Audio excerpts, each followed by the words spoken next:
Welcome back, Lenz. Comic Corner Classics / Non-Classics. This is episode number 926 and Doubleshot number 820. I got one Marvel trade, one DC trade. This one basically is a miniseries that came out like last year. Was it last year? No, I think it was a couple years ago. I think it was. Where this was released as part of Marvel Legacy. Of course, this was released as a promotion for Ant-Man and the Wasp. Ant-Man the Wasp, Lost and Found. This is a 5-issue miniseries published like last year. That was a couple years ago, my mistake. Written by Mark Waid. Interesting choice because Mark Waid did create this Wasp in the pages of All New All Different Avengers. Currently, this woman is a member of Champions. She was a member of the Avengers pretty much up until Mark Waid stopped writing the book. Currently with Jason Aaron, this character has moved over to that book. Now, prior to this, she had, her own ongoing series, aside appearing All New All Different Avengers. At the time, it was a short-lived ongoing series. Now, the series has since been brought back. Because when I heard the reason why they brought her ongoing series back, it's because her trade sold really well, and apparently that gave Marvel reasons like, hey, let's bring back Unbeatable Wasp. Okay. Let's bring Unstoppable Wasp. Yep. Now, as for Scott Lang, however, prior to this, he was in the pages of Guardians of the Galaxy. And of course, this is before Infinity Wars, because there's no mention of the Infinity Gauntlet at all, because that's not affecting this particular book. So this is, of course, well before Infinity Wars even happened. So, yeah, after he had this adventure in space with the Guardians, roughly the Infinity Arc, which led into Infinity Countdown, and Infinity Wars. Basically, Scott Lang is coming home. Of course, we also see a guest appearance by a character from Gary Duggan's Nova, from his Nova book. Actually, not his Nova. It was actually from the pages of Deadpool. This character showed up. It's Scott Aston. Yep, he shows up for this one issue. Yep. I like the fact he's written to be really well, unlike in the pages of Infinity War Champions, where he's written like a complete jerk and he takes away Sam Alexander's helmet. Just because he's not trained. Yeah, despite the fact he's been using that helmet at that point for at least about 6 years. Yes, for 6 years he's been using that helmet, and now they decided to take away from him? No idea why. Yeah, so basically Scott Lang asked Nydia for a ride home, so he goes home to celebrate his daughter's birthday. Cassie Lang. She does show up toward the end of this thing, but she doesn't really affect this whole story. Mostly, this is basically a fun little adventure of these two going to the microverse. Well, trying to hit you right there. They gets lost. He missed the window, and he was there for at least for a week. So when you can see him again, he's got a beard. And of course, they go back to Earth, but it turns out it's not Earth. It's actually a bogus one in the microverse. Yeah, and eventually they get home, and it's implied there may be some microverse, but nope, let's just end the thing right here at a possible cliffhanger. Yep.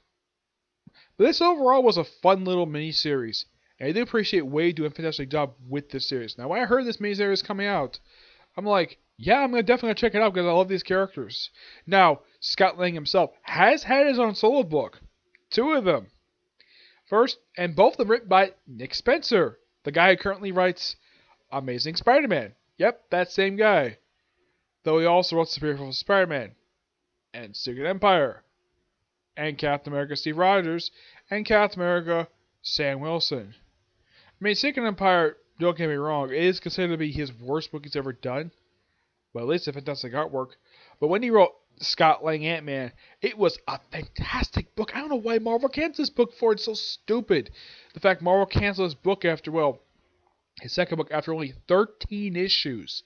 His first book had 5 issues, an annual, and a last day's one-shot. Yes. That is seriously the first volume published. That's all his first series published. Second was a quick 13-issue ongoing series, and this is his first solo book since that book came out. Well, since it ended. I kind of knew it was ending due to its cover. When I see a cover, like people just celebrating, stuff like that, usually it means, or just sitting on the beach, like looking back, that usually means one thing. It's the final issue of a series. It's very predictable. Despite the fact it was announced as the final issue of the series, it just was. Still bugs me why Marvel is like in his comic for such was really good. And of course, Marvel realized their mistake with Nydia Pym's book, but they still haven't realized their mistake when they canceled Ant-Man. I'm hoping that his trade is doing really well because I'm really hoping his series comes back because he's a great character. He's in the movies. Give him his ongoing series again. Despite that, this is really good. Give this book a 9.5 out of 10. It's really damn good. I thoroughly enjoyed it. The artwork in here is done by a couple people who actually have worked with Wade before that I can think of. Probably in Avengers. It's just one artist. It's Javier Guerrero. I think, Javier Garon. That's how you pronounce the person's name. Oh yeah, and there's also references to Mark Waid's start of his run for Avengers, basically after the events of Civil War II. There's reference to that. There's reference to Scott Lang in here when he first stole the Ant-Man suit. Now, they do throw an editorial note for Mark Waid's run for Avengers, but they don't throw in the fact that he stole the suit back in Marvel number 47. Yeah, no editorial note for that, but we have an editorial note for Mark Waid's book. That honestly makes no sense at all. Yep. Marvel should use the editorial notes a little bit more. Seems like they're very sparingly using. I love more editorial notes. Okay, next up it is Mother Panic, Gotham AD. This collects the 6-issue ongoing series written by Jody Houser and artwork by Abraham Mustafa. Yeah, this of course is right after Vincent Milk Wars, though for some reason it set up basically Mother Panic and her sidekick going back to proper Gotham City. They somehow jumped 20 years in the future. No idea why. And apparently in this future, Batman disappeared. Yeah, and the series never else explained what the heck happened to him. We see the Joker pop up in here, an old man Joker who's somewhat senile, until he gets killed by a wannabe Joker. We also see a Scarecrow in here, getting killed by Red Hood, who calls up Lord Robin for some reason. And apparently Jason Todd took the time in his future timeline to kill Dick Grayson, Tim Drake, and Damian Wayne. No idea why he did this for. Oh yeah, even Duke Thomas is apparently a trophy on his wall for some reason. Yeah, somehow he put these 4 people on the wall for some strange reason. And of course there's another Robin. It's implied he may have killed them, but it could be just simply trophies on the wall. As for when in the world he did this, never explained. Yeah, as for why he's called Lord Robin, he's defeated by the end of the storyline. But there's like many different storylines. It seems like Jody Houser wanted to do more stuff with this, but for some strange reason, the book got canceled. I have no idea why. It's one of the most bizarre things. I mean, yes, we see the death of the Joker and Scarecrow in here. Scarecrow gets killed by Jason Todd. How? Shot him 3 times. Joker, of course, gets killed by being beat to death with a freaking crowbar.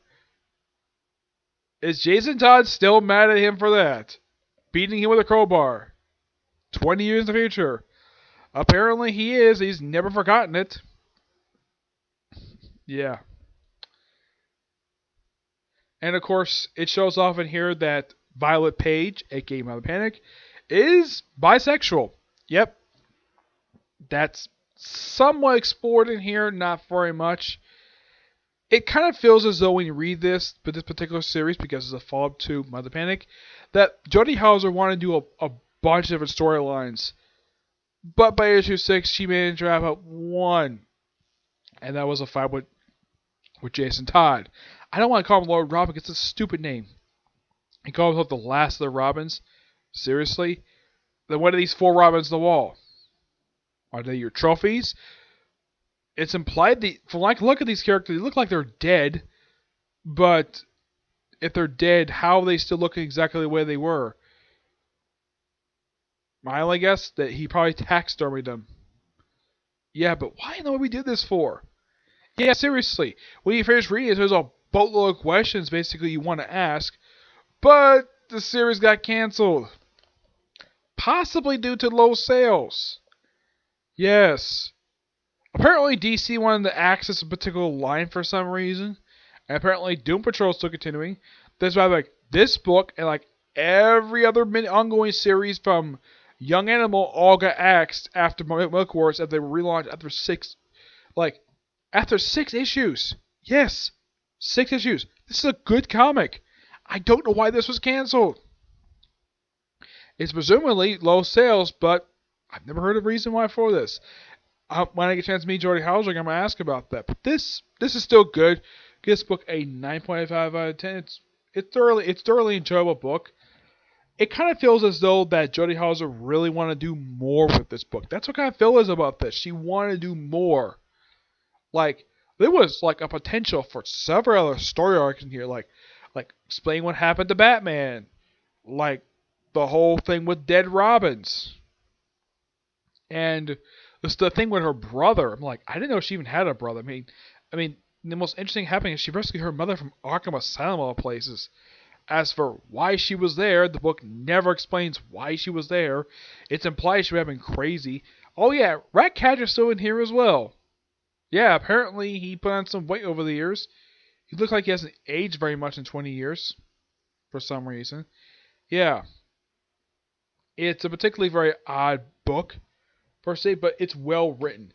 And this, as far as I can tell, was the last book that Jody Hauser did for DC. She didn't do that much for DC, surprisingly. I mean, aside from this series and the original Mother Panic ongoing, she did the Mother Panic crossover one-shot with Batman from Milk Wars.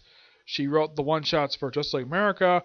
And the only thing I think of she did was she wrote like the remaining, like a little bit of the remaining issues of the second half of Steve Orlando's run for Supergirl.